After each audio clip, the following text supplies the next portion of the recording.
I'm Amber Scott, 33, and I built my life on discipline, service, and showing up for the people I loved, especially my sister. For years, I protected her, supported her, covered for her mistakes. But when she grabbed the mic at her own wedding and mocked my military career in front of a full room, I made a decision that changed everything. Ever been humiliated by someone you bent over backwards to support? Tell me in the comments. I know I'm not the only one. Before we dive in, let me know where you're watching from. And if you've ever had to draw the line with someone who took you for granted, hit that like button and subscribe for more real stories about standing up and walking away. Because what happened next, no one saw coming. My name is Amber Scott, and if there's one thing I learned growing up, it's that being the older sister isn't just a title, it's an assignment. Unspoken, but binding. I was 3 years older than Paige, and from the time she could walk, she followed behind me like a shadow. I held her hand crossing the street, kept the mean girls from messing with her in 4th grade, and stayed up late whispering answers to her math problems when she didn't understand fractions. Back then, I thought that's what love looked like. You step in where someone else might fall. Our dad walked out when I was 12. Paige was 9. No big goodbye, no dramatic fight. Just a note on the kitchen counter and a rent check that wouldn't clear. That night, Mom sat at the table with a glass of wine and stared into space while the lasagna burned in the oven. Paige cried for an hour. I cleaned up the kitchen, took her to bed, and told her it would be okay. I didn't know if that was true, but someone had to say it. After that, I learned quickly which bills were due when, how to stretch a box of pasta across 3 meals, and how to hold it together even when nothing else was. We didn't have extra. We had just enough, if I worked. So I did. I picked up a job at the gas station down the road the summer before sophomore year and never stopped. Weekends, after school, holidays, I clocked in and handed over half my pay to Mom. The rest I saved for Paige. When she wanted to go to cheer camp sophomore year, I gave her the full amount without blinking. When her car broke down senior year, I skipped a training weekend to help her replace the battery.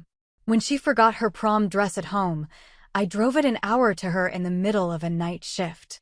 Every time, she said, "You're the best," or "I owe you," and that was it. And I never called her on it, never asked for anything back, because I wasn't doing it to keep score. I was doing it because I thought that's what big sisters do. You go first. You clear the path. You take the hit. Paige was always the one people noticed. She had this effortless charm, quick with a joke, warm smile, perfect timing. People leaned toward her at parties. Teachers gave her extra chances. Strangers smiled at her in grocery stores. Meanwhile, I was the one who remembered the bank PIN and fixed the Wi-Fi when it broke. I didn't resent that. I assumed that was just our rhythm. She sparkled, I studied. She performed, I prepared. When I graduated high school, college was a fantasy I couldn't afford. So I enlisted. The Air National Guard gave me what nothing else could: structure, discipline, purpose, and a paycheck. I didn't tell Paige right away. I knew how it would sound to her. When I finally did, she laughed and said, seriously, "You joined the military? Since when are you into all that rule-following stuff?" Then she added to her friend over the phone, "My sister's trying to prove she's a badass now. Watch out." She wasn't being mean, not exactly. But the message was clear. She didn't get it, and she didn't care to. Still, I kept sending money home. When Mom's hours got cut, I filled the gap. When Paige needed help with tuition for her community college program, I covered the books and half the fees. She'd text me sometimes, "You're a lifesaver," or "Thanks, sis," with a thumbs-up emoji. But I noticed she never asked how things were going on my end. Not once. When I was deployed to Germany, I sent her postcards and care packages with candy and inside jokes. She didn't reply to most of them. When I came home on leave, she asked if I still had to salute people in the grocery store, or if I was done playing soldier. At the time, I laughed it off. I told myself it didn't mean anything. Paige was just being Paige, lighthearted, a little clueless. That's who she was. I was the serious one. The one who didn't cry during boot camp, who volunteered for the dirty work, who took pride in showing up early and leaving late. I didn't need her to understand what I did. I just needed her to need me, I guess. When she applied to four-year universities, I took a week of leave to drive her to tours. We visited 3 campuses, 1 in-state and 2 out. I mapped the routes, booked the motels, and brought printed packets with each school's financial aid options. She barely glanced at them. Spent more time picking out Instagram filters than paying attention to the admissions reps. I remember one night in particular, after a long drive, we sat at a diner, eating fries and reviewing brochures. I tried to bring up scholarships, suggested she look into student veteran programs. She rolled her eyes and said, "I don't want to be stuck in some military pipeline, Amber." "That's your thing, not mine." I didn't argue. I just nodded and paid for dinner. That's what our relationship became. I kept showing up, quietly, consistently, without conditions. She kept assuming I always would. Birthdays, breakups, apartment moves, final exams, I was there. Sending care packages, driving across state lines, wiring money last minute. She vented to me about guys, professors, coworkers. I don't think she ever asked once how I was doing. When I came back from a deployment in the Middle East, exhausted and 10 pounds lighter, she greeted me at the airport with a quick hug and immediately launched into a story about her roommate stealing groceries. I listened. Because that was the rhythm. She talked, I carried. She vented, I absorbed. Even during my officer training, when my sleep was down to 4 hours a night and my inbox was full of high-pressure tasks, I still made time to edit her grad school applications. She called me at 11 p.m. the night before one was due and said, "Can you just read it real quick? I need a smarter-sounding conclusion." I was running drills in 6 hours, but I said sure. I always said sure. She never came to any of my commissioning ceremonies. Said the travel was too expensive. Said the uniforms freaked her out a little. Said it was probably boring anyway. I had friends there, sure. Commanders. Fellow officers. But not her. And still, when her boyfriend dumped her right before a wedding she was supposed to attend, I bought a flight, showed up at her door with wine and a dress that still had the tags on. She cried into my shoulder for 2 hours and said she didn't know what she'd do without me. That was the last time I remember her saying thank you out loud. There's a specific kind of silence that builds over years. It's not cold or loud, it's just the absence of certain words. Like, "How was your mission?" Or, "What's it like being deployed over the holidays?" Or even just, "You okay?" Paige never said those things. Never asked. Never seemed curious. If I was injured or if I was afraid or if I was proud, she didn't seem to notice the difference. To her, I was background support. Always ready, always reachable, always reliable. And for a long time, that was enough for me. I kept showing up. I thought that's what love was. What family meant. You show up no matter what. I didn't realize I was being tolerated instead of seen. Not until it was my wedding day. And she took the mic. Things started to shift the year Paige got engaged. It was subtle at first, small comments, different energy, but looking back, it wasn't subtle at all.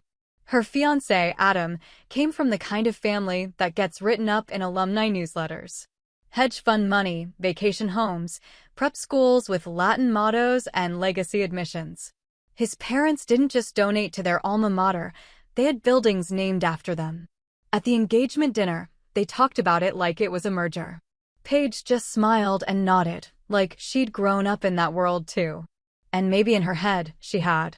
The first time I met Adam was at their engagement party in Manhattan. I took leave and flew up on my own dime. She gave me directions to the rooftop venue like I was her assistant. "It's valet only," she texted. "Don't wear your work boots." I wore a simple navy dress, heels I hadn't broken in yet, and the only jewelry I own that isn't made of rubber or paracord. When I walked in, she gave me a once-over and said, "Look at you. You clean up nice." Then immediately added, "Adam's never met someone in the military before.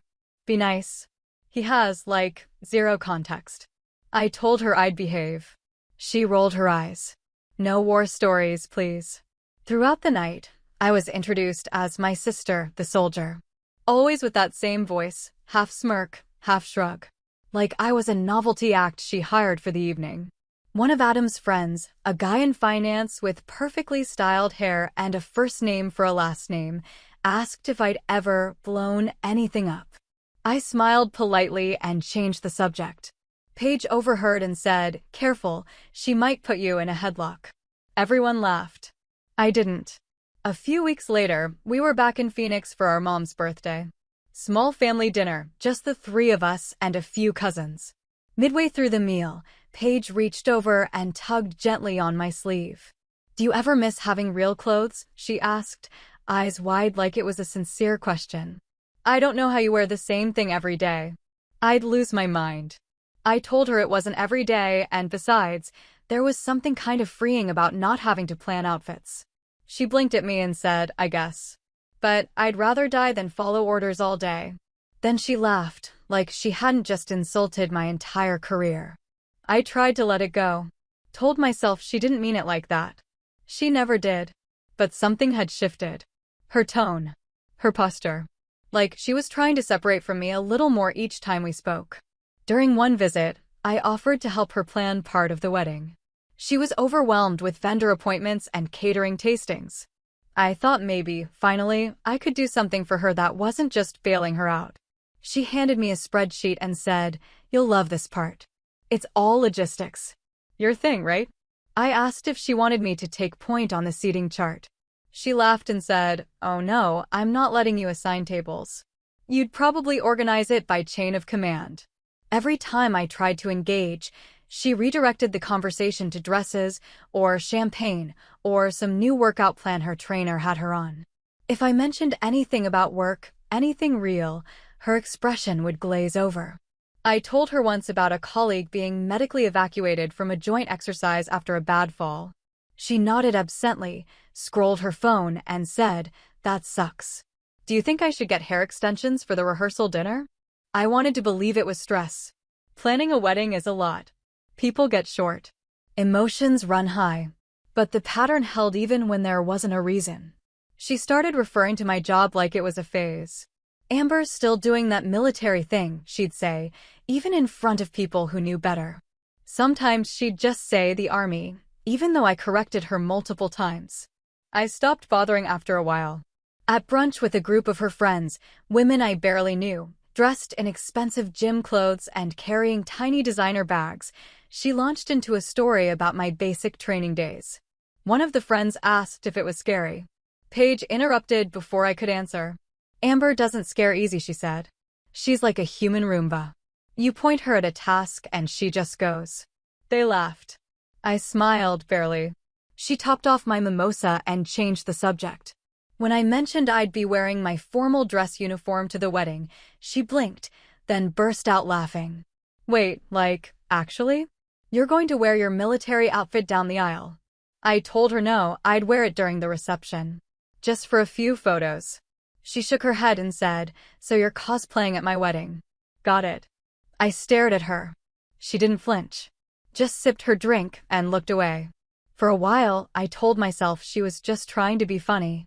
That she didn't mean any harm. That she didn't know how to talk about what I did because we lived in different worlds. But then she stopped trying altogether. When people asked what I did, she started skipping over it entirely. "My sister's in public service," she'd say vaguely. Or, "Amber moves around a lot. She's based out east right now."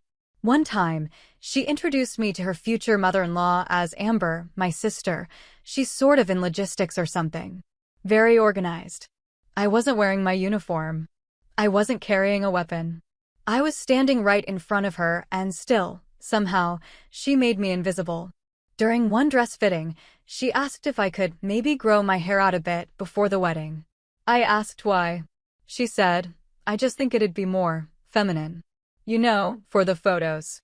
I told her I've had a shortcut since I was 19. She said, "Yeah, but that was before you were going to be in all my pictures." There was no please. No softness. Just the assumption that I'd change. A week later, she sent a text, "Can you not wear your flight suit for the rehearsal dinner? Adam's dad is super traditional and might not get it." Just trying to keep things easy. I stared at the message for a full minute. Then I replied, "No problem. Wouldn't want to confuse anyone with my presence." She didn't respond. I started noticing who laughed when she made those little digs. Who stayed quiet. Our mom would give a small laugh, then glance at me quickly, like she was afraid I'd push back. I never did. I'd just take another sip of whatever I was drinking and wait for the moment to pass. That's what I'd always done. But the tone was different now. It wasn't just teasing. It was performative. It felt like making me the punchline gave her something, made her feel lighter, funnier, more important. The harder she worked to present herself as a certain kind of bride, the more she pushed me out of frame. And maybe that was the point. Maybe I didn't fit her version of the story anymore. I thought, at most, I'd be a footnote in her wedding. A detail in the background. I never expected what came next, or how fast it would fall apart. The morning of the wedding, I woke up in a guest room that smelled like hairspray and steam. The hotel had overbooked, so I'd been bumped to a room off the service hallway with a busted lock and no working outlet by the bed. I hadn't slept. I'd landed at midnight after a red-eye from a classified assignment I still wasn't supposed to talk about. I hadn't even unpacked my go bag. My dress blues were still folded in the garment bag, pressed between my boots and a packet of field notes I hadn't had time to file. I took a cold shower, braided my hair back, and ironed the creases into my uniform with the kind of precision muscle memory doesn't forget. I didn't expect a thank you from Paige, but I thought maybe, there'd be a moment. Some small recognition that I'd rearranged classified movement orders and flown halfway across the country on less than 2 hours of sleep just to stand behind her in a white dress and not make it about me. That I'd come, like always, without asking for anything in return. We met in the bridal suite at 9 a.m. sharp. She was already surrounded, makeup artist, hairstylist, friends in matching satin robes pretending not to check their phones. When I walked in, one of them said, "Wow, you weren't kidding. She really is military." Paige laughed like that was the joke of the day. She didn't hug me, just looked me over and said, "Good. You brought the uniform. That'll make for some interesting photos." I nodded, set my duffel bag down in the corner, tried not to look as tired as I felt. We went through the motions. Hair, touch-ups, mimosas.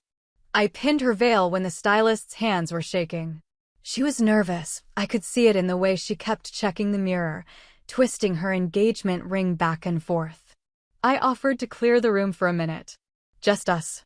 She said no. Said there was no time. So I adjusted her train, fixed the curl behind her ear, and stood quietly in the back while her friends fawned over her eyelashes. The ceremony was held outside under a rented arch draped in fake greenery. Rows of white chairs on the lawn of a country club I couldn't afford to step foot in if I wasn't related to the bride. I stood with the rest of the bridal party, flanked by sorority sisters and friends I'd met twice, all in matching pale blue dresses. Mine fit awkwardly over my frame, tailored for someone with fewer biceps and more time in front of a mirror. She looked beautiful. Of course she did. Paige always knew how to land the image. I kept it together. Through the vows. Through the kiss. Through the endless rounds of group photos in the heat, smiling next to groomsmen who smelled like cologne and pretense. When she turned to me for a solo shot, just the two of us, I fixed her veil again, tucked a strand of hair behind her ear. She didn't look at me, just tilted her head toward the photographer and said, "Let's try one without her holding the train." I want it to look natural. At the reception, I slipped away to change into my dress blues. The ballroom was already packed. Waitstaff in black and white uniforms floated around with trays of champagne and canapes. A string quartet played in the corner. Candlelight flickered on crystal and linen. I nodded to a few familiar faces, skirted around the open bar, and took my seat at the assigned table. Table 9. Near the back, next to the restroom corridor. I wasn't offended. I hadn't expected to be front and center. The speeches started after the first course. Paige's college roommate went first, teary, sentimental. Her maid of honor followed. Funny, a little too long, lots of jokes about inside stories no one understood. Then Adam stood and said something brief, polite. Raised a toast. I thought it was over. But then Paige stood. She didn't wait for a mic. She just raised her glass and called out, "Before we wrap this up, I've got one more." The room quieted. She turned, her eyes scanning until they landed on me. And smiled. Let's give it up for my big sister, she said, her voice carrying easily. Who flew in on, like, zero sleep to be here. Still playing soldier while the rest of us grew up. Laughter. Scattered. Hesitant. My chest tightened. She kept going. She's always been the tough one, she said.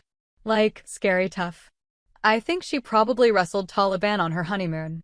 Honestly, we're just glad she found something halfway normal to wear tonight. I was half expecting camo and combat boots. More laughter this time. Louder. Some of Adam's friends clapped. I didn't move. I didn't speak. I just stared at her. She looked so comfortable, so sure. Like the whole thing was part of a set she'd been rehearsing. She's been in, 5 branches now, she added, glancing around. Kidding. I know it's the Army or the Air Force or something, one of the ones with planes. We try to keep track. Laughter again. My stomach twisted. I watched the people around her. Some laughed. Some smiled politely. Some looked down. No one stopped her. No one interrupted. I glanced at my mom. Her smile was tight. Frozen. She didn't meet my eyes. And then Paige said it. The useless soldier is here, everyone. Silence. A pause. Just long enough for me to feel every heartbeat echo in my ears. And then, a voice from the back. Sharp. Commanding. Attention. It wasn't shouted. It didn't need to be. Chairs scraped. Silverware clinked against glass. I turned and watched as 150 men and women in formal Navy dress stood in unison. Crisp uniforms. Polished shoes. Decorations glinting in the low light. No words. No movement. Just silent, disciplined reverence. The room stilled. Paige's mouth hung open. I stood slowly. Not because I planned to, but because I didn't know what else to do. I turned to face them and saw faces I hadn't expected. Brothers and sisters from joint task forces, friends from inter-service training, even 2 instructors I hadn't seen since the academy. Quiet. Unmoving. Watching me. From the center, one stepped forward. Lieutenant Commander Nolan. He spoke clearly. Calmly. Lieutenant Colonel Scott, he said, voice level, eyes locked on mine. On behalf of those who've served beside you, learned from you, followed you, you're seen. And you're honored. No one moved. No one breathed. Paige looked like someone had slapped the air out of her. I turned back to the room. Slowly. Took in the stunned faces. The silence.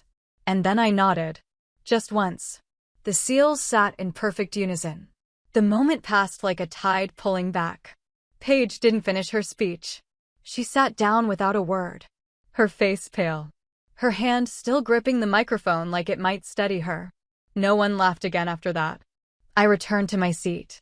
I didn't speak. I didn't explain. I didn't need to. Because for the first time in years, I wasn't invisible. And she wasn't untouchable.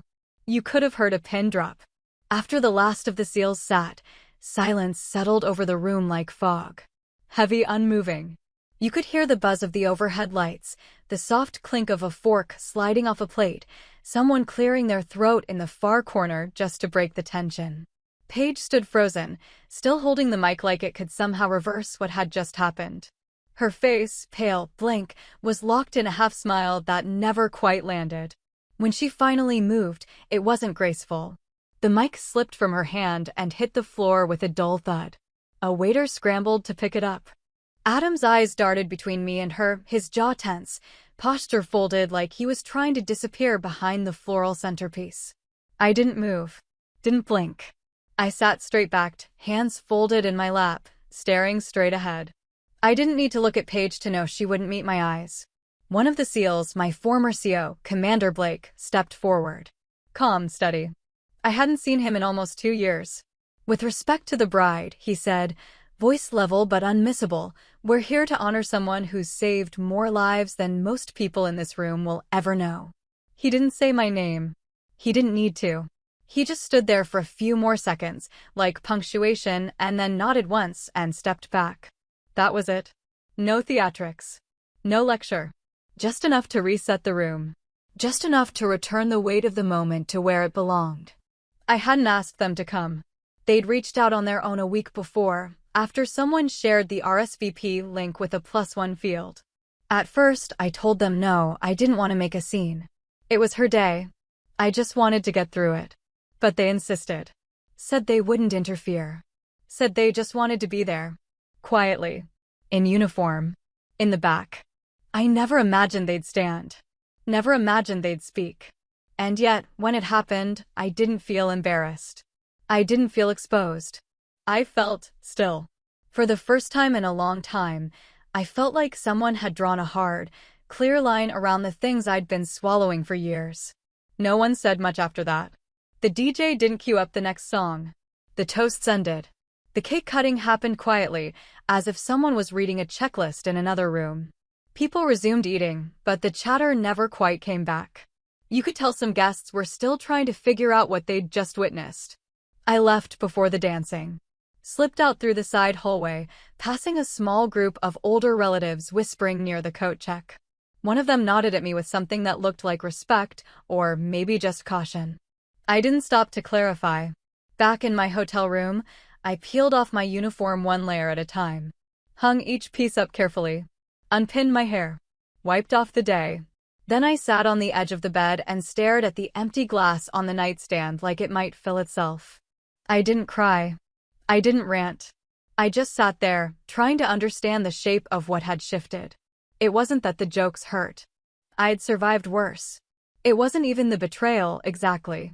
It was the realization that I'd built an entire relationship on the belief that loyalty was enough. That if I kept showing up, if I kept giving without asking, eventually it would count for something. But loyalty without respect isn't love. It's servitude. And the truth was, I'd kept the bond alive long after it stopped being mutual. I replayed the last few years in my mind like a series of muted clips. The late-night calls, the rushed flights, the birthdays, the bills I paid, the way she always joked about my life like it was a quirky accessory. My sister's the military one, she'd say, like I was a collectible figurine she kept on a shelf. Something to point to, not engage with. There had been a time when I thought the distance between us was just temporary. That we were growing at different speeds, and eventually we'd meet in the middle. That maybe after she got through school, or found stability, or grew up a little, things would even out. But that night, I let that belief go. Because what I saw in her eyes, when she made those jokes, when she watched me stand there in full uniform while the room fell silent, wasn't ignorance. It was choice. And that was the part one couldn't unsee. I lay in bed staring at the ceiling, the air conditioner humming softly above me. I thought about calling someone, my CO, an old teammate, anyone, but I didn't. I needed to sit with the silence. Let it stretch out and show me what was still there. In the morning, I skipped the family brunch. I packed my things, sent a short text to my mom, heading out early. Safe flight back, and left before the housekeeping carts rolled out. No one called. No one asked why. I didn't expect them to. I stopped at a diner on the drive to the airport, the kind with vinyl booths and chipped mugs. I ordered black coffee and a plain omelet, opened my phone, and stared at the message Paige had sent that morning. No apology. Just, hope you got home okay. That thing last night was, kind of a lot. I didn't reply. Because what was there to say? She knew exactly what she said. And more importantly, she knew why. The silence between us wasn't new. It had just finally spoken loud enough for me to hear. That day, waiting for my flight, I opened my laptop and submitted a request to transfer a joint savings account we'd opened years ago when Paige was trying to get serious about budgeting. I'd been the one who funded most of it anyway. She hadn't touched it in over a year. I pulled my name, closed my side. No drama. Just clean math. I removed myself from the lease on a condo we'd co-signed for back when she thought she'd move closer to my base for grad school. She never moved. Never told me she'd changed her mind. I just kept paying my part until it became routine. That afternoon, I also canceled the automatic deposits I'd been sending to help with Mom's utilities. Not because I was angry, but because I realized I'd been funding a system that made it easier for everyone to ignore me. No confrontation. No speech. Just boundaries. Because sometimes the only way to fix a broken connection is to let it go completely. On the flight home, I sat by the window and watched the clouds shift below us. The flight attendant passed me water and a tiny bag of pretzels. I folded the napkin into thirds, tucked it into the seat back, and felt something loosen in my chest. I didn't owe her anything. Not after all this time. Not after that room. Not after that mic hit the floor and she let it all fall with it. Some debts don't need to be paid. They need to be cleared. And for the first time, I was ready to stop collecting. I didn't say goodbye. Not to Paige. Not to Adam. Not even to my mom. I packed in silence, checked out of the hotel before sunrise, and drove myself to the airport. When the desk agent asked if I had a good stay, I nodded, thanked her, and didn't offer more. I wasn't interested in explaining anything to anyone anymore. Not after what that night had made so clear. By the time my plane touched down back home, I'd already started making the changes. I logged into the bank account we'd opened together 2 years prior, technically ours, though I'd been the only one contributing to it for nearly 8 months. Paige had pitched it as a shared goal, sister travel fund, she'd called it. We'd each add a few $100s a month and take a trip somewhere international together when things finally slowed down. But things never slowed down. At least not for me. And the last transaction she'd made was a $6.75 withdrawal from a boutique coffee shop in Sedona, overdrawn, of course. I transferred the remaining balance to my own account. Closed the joint.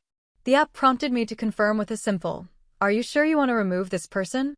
I clicked yes. Next was the condo. When she was thinking about moving closer to my base for grad school, she'd asked for help getting approved on a lease. Her credit wasn't ideal, and she needed a second signer. I agreed without hesitation.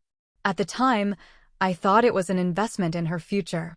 Thought maybe living closer would bring us back into some kind of alignment. She signed the lease. Never moved in. Left the unit vacant for almost 5 months, while still using the address on her documents. I had been paying half the rent to keep the property manager off her back. That stopped. I emailed the leasing office, removed my name from the agreement, and forfeited the deposit. Clean break. She called the next day. I didn't pick up. The first voicemail was casual, rehearsed. "Hey, so, I noticed some of the accounts are gone. Not sure what's going on, but if this is about the wedding stuff, can we just talk?" I didn't mean anything. I was just being funny. Call me back. I didn't. Later that night, another call. This time more clipped. "Okay, so now you're ghosting me? Over what? A speech?"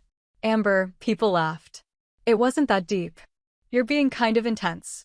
I feel like this is a little dramatic. I let that one sit in my inbox unopened. The third message came 2 days later. No intro. No greeting. "You're seriously cutting me off over a joke? Wow. Real mature." And that was the last time she called. I didn't feel triumphant. I didn't feel cold. I just felt done. It wasn't revenge. It wasn't payback. It was a boundary. And once I saw it clearly, I couldn't unsee it. I couldn't unknow what I tolerated. How many times I'd let her take cheap shots wrapped in charm and convince myself I was being too sensitive.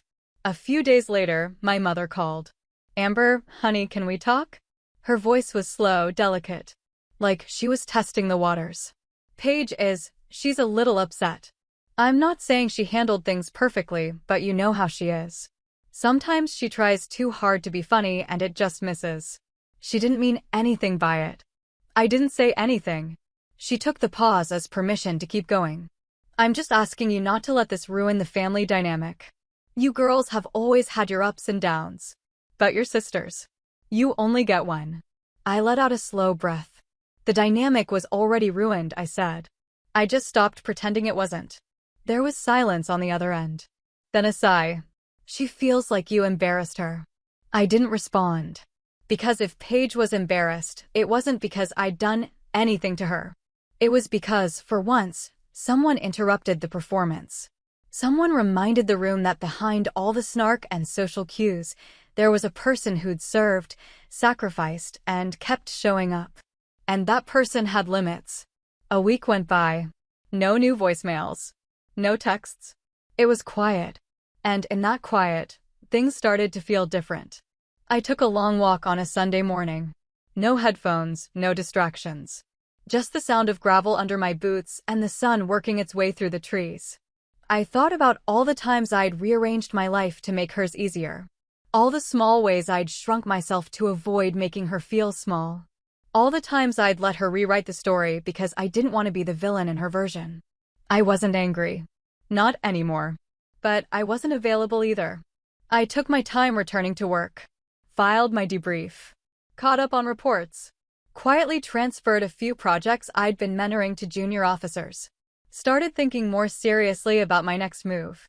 I'd been putting off a leadership development fellowship, one that would take me overseas for 8 months, because I didn't want to be unavailable for family stuff.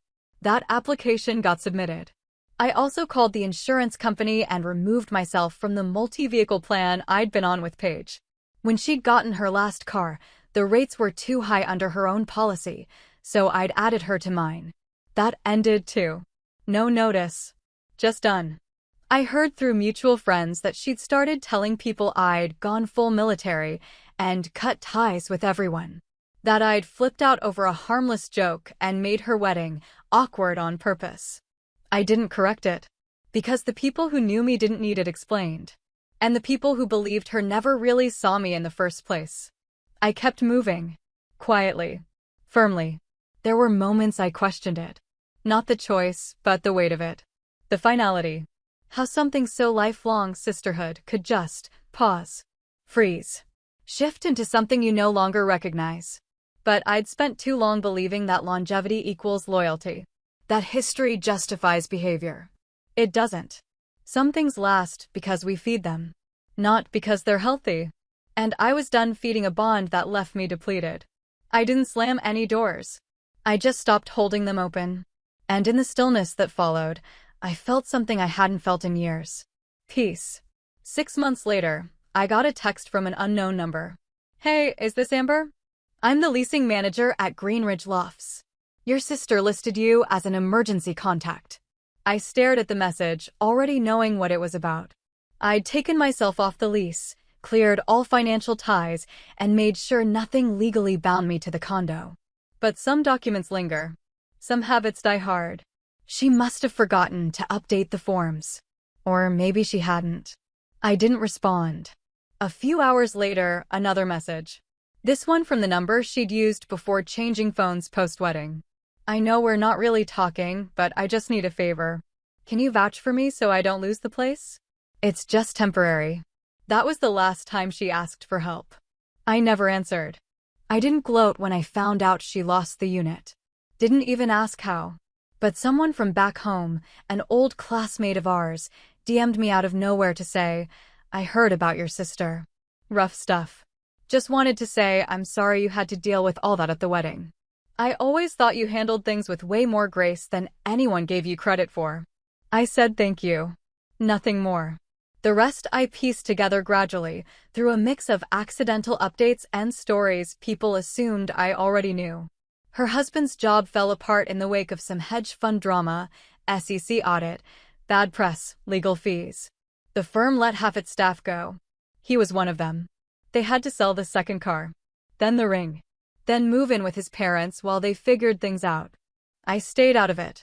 Didn't comment. Didn't watch from afar like a spectator at a downfall. I just stayed still. Every few weeks, I'd get a ping, a tag on an old Facebook photo, a mutual friend posting something cryptic about loyalty, sometimes a second-hand update from my mom that she swore she wasn't supposed to share. I listened. I didn't engage. My mother called one afternoon, early spring. She's going through a lot, she said. I think she regrets how things went down. I let the silence do the work for me. She hasn't said that directly, my mom added quickly, like she heard the sentence coming before I spoke it. But she's quieter. More humbled, I guess. I nodded, even though she couldn't see it. There wasn't much to say. I wasn't angry. I wasn't waiting for an apology. I was simply done acting like I owed her anything more than space.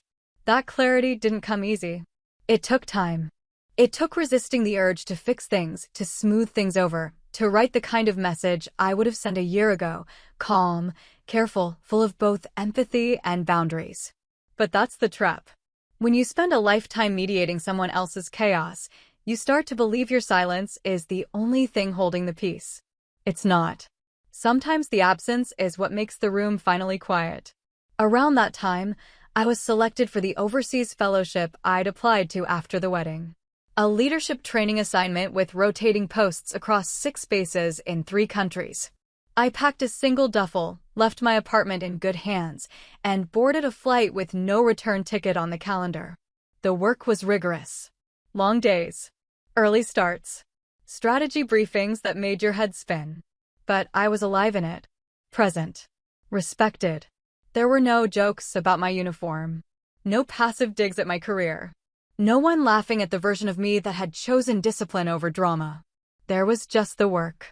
The clarity. The steady rebuild of a version of myself that didn't orbit anyone else's comfort. Every now and then, a fellow officer would ask about my family. I told them I had one. That was enough. One night, after a 14-hour field rotation, I sat on the edge of my bunk with an old photo in my hand. It was from years ago, Paige and me at a state fair. I was in uniform then, too. Just back from my first deployment. She had her arms wrapped around me, smiling for the camera. I remember how proud she acted that day, telling everyone who'd listened that her sister had just gotten back from overseas.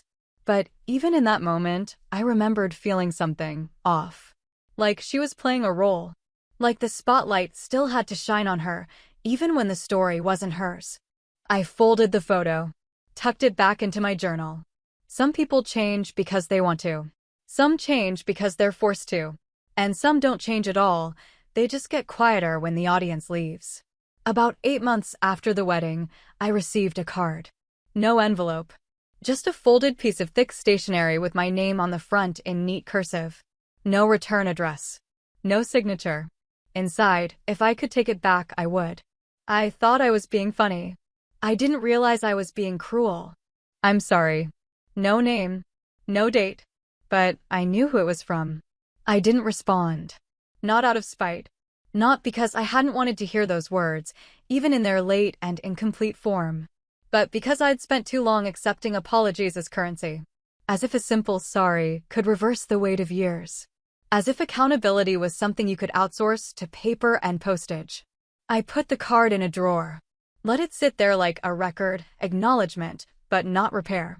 Back at base, I moved forward. Led my teams. Took on bigger challenges.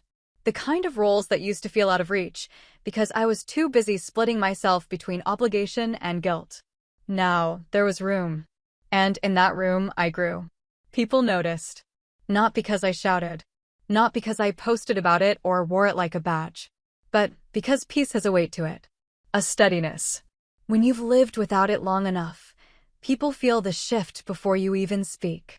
A few months before I was due to rotate back stateside, I got word through mutual circles that Paige and Adam had separated.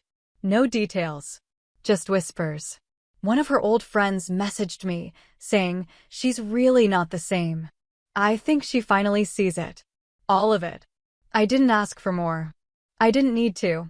Because by then, I'd learned something simple and solid. Not everything broken is yours to fix. Some things fall apart so you can see how much you are holding together. And some silences aren't empty, they're earned. It came in a plain envelope. No return address. Just my name, written carefully in handwriting I hadn't seen since high school, slightly slanted, too heavy on the loops. Inside, a single page. Lined paper. Blue ink. No greeting. No jokes. No disclaimers. I didn't respect you because I didn't understand what you carried. And I'm ashamed of that. That was the first sentence. Nothing else before it. Just the truth, blunt and unwrapped. The rest was equally stripped down. No blame shifting. No softening. She wrote that she used to think her way of moving through the world, light, loud, admired, was the better way. That she confused confidence with visibility. That my discipline, my focus, my ability to keep going without applause, it made her uncomfortable. And rather than face that, she made me the punchline. She said she wasn't writing for forgiveness. That she didn't expect it, didn't feel entitled to it. But that she hoped, if there was any part of me still willing to hear her, that I might consider a conversation. In person. No expectations. Just real. I sat with the letter for a long time. Not because I didn't know what to do with it, but because I needed to be honest about why I'd even consider replying. I didn't miss her. I didn't long for the version of our relationship we used to have. The one where I played the steady older sister and she played the star. That dynamic had cost me more than I realized, and I wasn't eager to rebuild it. But I was curious. Curious if she really had changed. Curious if the girl who used to laugh at my career in front of strangers could actually learn to listen. And mostly, I was curious what kind of person I could be around her now that I was no longer holding up both sides of the bridge. I texted her a few days later. Simple. Got your letter. Let's meet. 1 hour. Neutral spot. My schedule, not yours. She agreed. We met at a small coffee shop in a quiet part of town. The kind of place with low music and no chance of running into anyone we knew. I arrived 10 minutes early, ordered a tea, sat by the window. She came in exactly on time.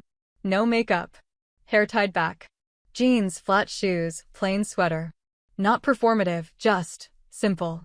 She saw me and offered a small wave before approaching the table.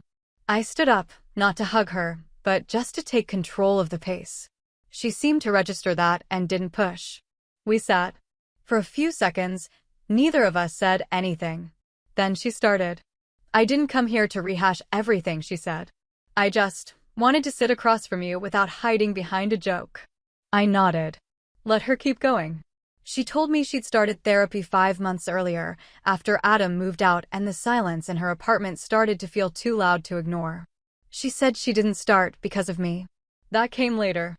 She started because she realized she had no idea why everything around her kept falling apart, and the one person who used to catch her wasn't there anymore. I thought I knew who I was, she said, but the truth is, I just knew how to be liked. Not how to be real. She paused then. Looked out the window. I used to think your life was so rigid. So cold. Orders, uniforms, protocols. I didn't get how you could want that. She looked back at me. But now I see it was never about control. It was about responsibility. You held more than I ever saw. I said nothing. She didn't fill the silence. Eventually, she added, I'm not asking to be sisters again. I mean, I hope we can get there, but I know that's not mine to demand. I want to know who you are. The real you. Not the version I made jokes about. Not the person I filtered through my own insecurity. It didn't feel like a performance. There was no crying. No begging. Just a quiet, open discomfort that she didn't try to rush through. When I finally spoke, I kept it measured. I'm willing to try. But slowly. I'm not here to relive the past or pretend like it didn't happen. You made choices. So did I. And rebuilding this doesn't mean rewinding it. She nodded. I understand. And I'm not going to be the one holding it up this time, I added. This works only if it's mutual. If I see the old patterns come back, even a little, I'll walk away. And there won't be another meeting like this. Another pause. I get that, she said. I wouldn't blame you. I believed her. Not completely, but enough to stay in the chair. We talked for maybe 40 more minutes. Nothing deep. Just surface things, work, small updates, life logistics. She didn't ask for anything. No favors. No financial help. She didn't even try to hint at reconnecting with our mom through me. It was the first time I'd seen her just exist in a room without performing in it. When we stood to leave, she didn't go for a hug. Just gave a small nod. Thank you, she said. I nodded back. We didn't schedule a follow-up. No next coffee.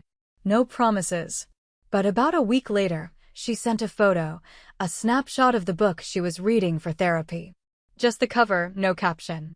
A small signal. Nothing more. I replied with a thumbs up. Over the next few months, we exchanged short texts here and there. She'd check in, sometimes send a quote or a question. Never intrusive. Always respectful. I didn't rush it. I made sure I wasn't slipping back into the old pattern, defaulting to caretaker, therapist, fixer. If she asked something too personal or leaned too heavily, I pulled back. Set the boundary. Let the silence speak when needed. And to her credit, she listened. When I returned stateside, We met again. Different cafe. Same rules. This time, she brought a notebook.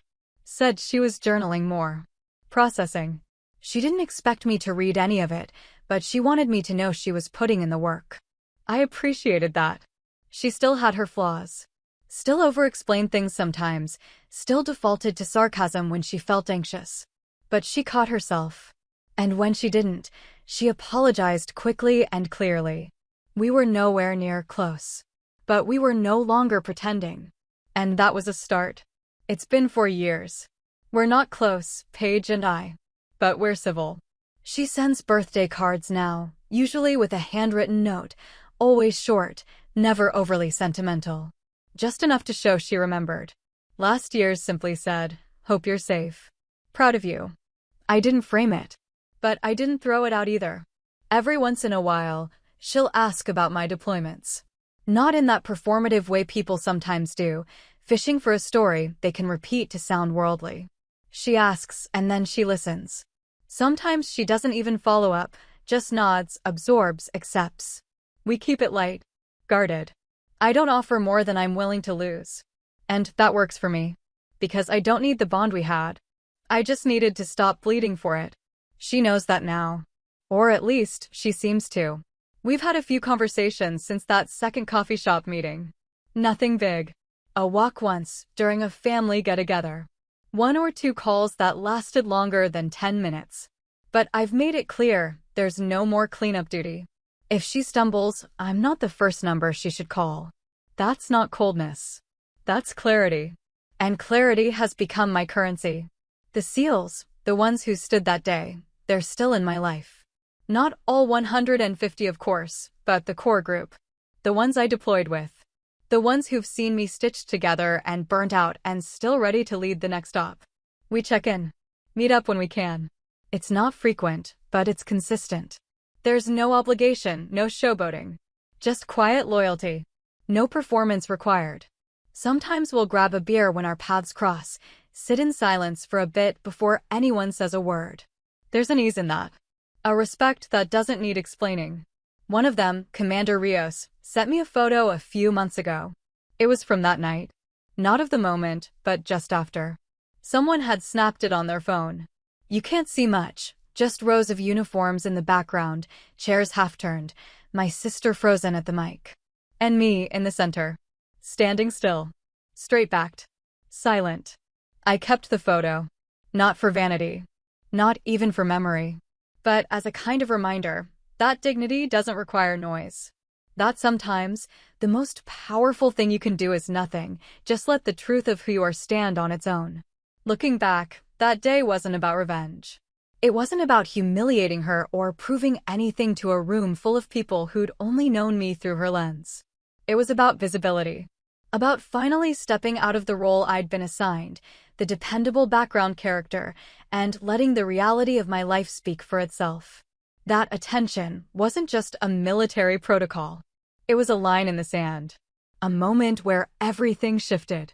Where the room recalibrated.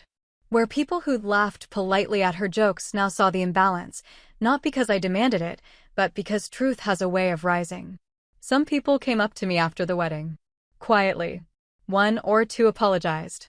Others just offered a firm handshake. A few asked what it was like, serving alongside the men who stood behind me. I didn't give speeches. I didn't tell war stories. I just nodded, smiled when appropriate, and left when I was ready. Because that night wasn't for them either. It was for me.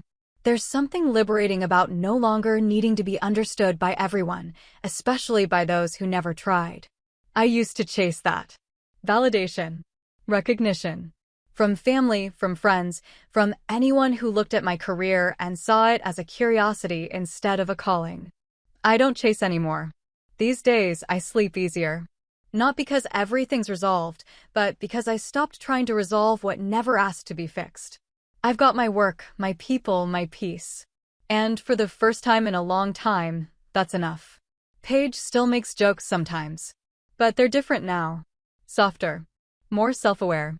And if she steps too far, I don't explain. I don't coach. I just leave. She knows that line exists now. And to her credit, she usually respects it. Our mother once asked if we'd ever get back to how we used to be. I told her I hope not. She looked surprised. But I meant it. Because what we used to be was unequal, unexamined, built on me bending and her basking. We're not that anymore. We may never be close again, but we're honest. And sometimes, that's the higher evolution. I've thought a lot about what legacy means. In the military, we talk about it in terms of impact, the things you leave behind, the standards you uphold, the people you shape. But outside of that world, legacy feels more personal, more private. For me, it's this. I didn't let her rewrite my story. I didn't stay small just to make her feel big. And I didn't let one moment define the whole narrative, but I also didn't ignore it. I honored the line. I enforced it. And when the time came, I offered one last open door, not because she earned it, but because I wanted to see what she'd do with it. She walked through carefully. Not entitled. Not desperate. Just present. And I walked beside her slowly. Measured. Not out of obligation, but because I had space now. Space that used to be filled with resentment, with second-guessing, with the weight of carrying a connection that didn't carry me back. Respect doesn't always arrive with a speech. Sometimes it shows up as a chair being pulled out quietly beside you. Sometimes it looks like a letter with no return address. Sometimes it stands up in the back of a room, silent at first, then clear, commanding, undeniable. And sometimes it's just you. Steady. Unapologetic. Finally seen. Thanks for watching. Have you ever had to walk away from someone you thought would always be in your corner? Did they ever try to come back? Drop your story in the comments. I read every single one. And if you've ever had to choose peace over keeping the peace, don't forget to like, subscribe, and share this with someone who needs to hear it. Your boundaries aren't betrayal, they're proof you've grown.